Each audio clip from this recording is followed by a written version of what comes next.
नमस्कार, मी स्वाती चित्रे. माझ्या चॅनलवर तुमचं स्वागत आहे.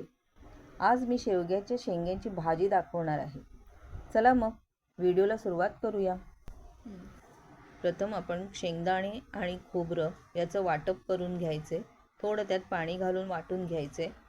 त्याची चांगली पेस्ट झाली पाहिजे. नंतर आपण शेंगा आपण प्रथम उकडून घेतो. उकडून घेतलेल्या शेंगांना आलं, लसूण आणि हिरवा मसाला चोळून घ्यायचा. तो व्यवस्थित चोळून घ्यायचा.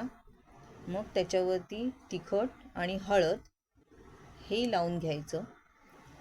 हे छान चोळून ठेवायचं. हे इतकं सुंदर मॅरिनेट होतं आणि मग त्याला एक खूप सुंदर चव येते शेंगांना. मग आपल्याला चिंचेचा कोळ काढून घ्यायचा आहे. ते पाण्यात थोडा वेळ भिजत घातलं आणि त्याला छान चोळून घेतलं की त्याचा रस निघतो. एका भांड्यात तेल घ्यायचं. त्या तेलामध्ये तुम्हाला जिरे टाकायचे, कांदा आणि बारीक चिरलेला बटाटा. कांदा आणि बटाटा छान व्यवस्थित परतून घ्यायचे. त्यावर चवीप्रमाणे मीठ घालायचे. तेही छान परतून घ्यायचे. मीठ सर्वत्र लागलं पाहिजे. व्यवस्थित परतून झालं की त्यावर आपल्याला शेंगा टाकायच्या आहेत. त्याही एकत्र करून घ्यायच्या आहेत आणि ते सुंदरपैकी तुम्हाला परतून घ्यायचे.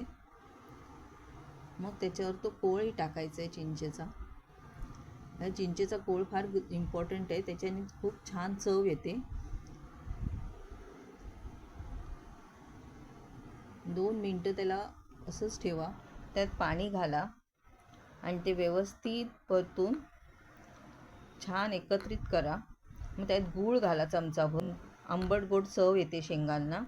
आता आपण ह्याच्यात सुरुवातीला जे वाटप केलं होतं खोबरं आणि शेंगदाण्याचं ते घालणार आहोत. ते घालून तेही छान परतून व्यवस्थित एकत्रित करून घ्या. ह्याला नंतर इतकी सुंदर चव येते. दाट भाजी तयार होईल छानपैकी. आता त्याच्यावर झाकण ठेवलं. एक उकळी आली की भाजी तयार.